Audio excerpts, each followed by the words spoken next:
Our next job brings us to Mystic, Connecticut. Location? Deep in the woods, where we join Keith Wille.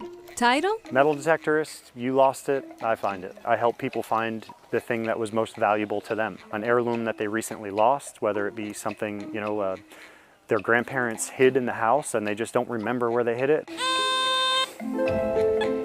But it's not just metal detectors. He's a treasure hunter extraordinaire. A journey that began in his teens with a touch of curiosity and some power tools. When I was a teenager, I found some silver coins hidden behind a wall. Family was looking for them for years. I cut a hole in their closet floor when they weren't home, got into this little room where the suspected treasure was, and it was there, but I had to do what I had to do to find it. Lucky on two fronts, the find and the forgiveness from his family.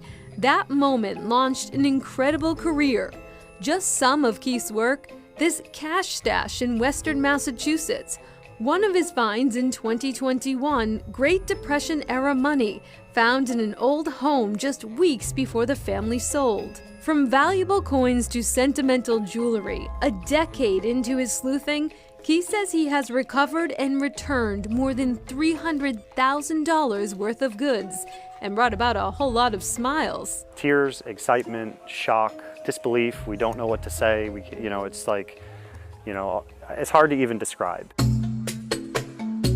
But today isn't just about the find, it is about the story, unearthing a history hidden below the brush.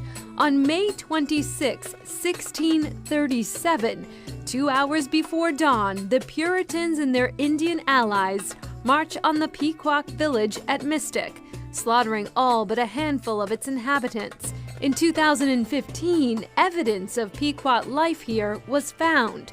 It's a story that archaeologist Kevin McBride and team are looking to build on through sifting, digging, and, well, that's where Keith and his metal detector come in. He and people of his caliber, we call the Jedi Masters. They're remarkable. I could not do these battlefield projects without guys like that. An important thing is, are you not finding something because it's not there, or because you can't find it? Layer by layer, a meticulous, some might say tedious process to find the Pequot homes that once stood here, once the dominant Native American tribe in the southeast portion of the Connecticut colony. Very intense battle, very intense fighting.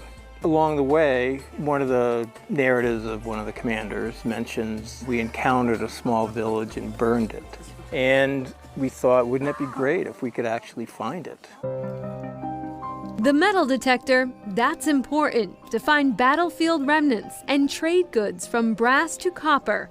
But Keith says subconscious skill plays a big role. I think intuition plays into it a lot. My ability to sort of read the landscape and know something happened here. This is different, whether it's an outcrop or whether it's, a hill or a body of water. I can just read things. Keith tells us it's not a craft really, it's a lifestyle that has changed his whole view. It's like Christmas morning, every time you get a signal, you never know what's gonna be there. A lot of it's trash, a lot of it's, scraps and stuff like that, but every once in a while it's not. It's something that could change history.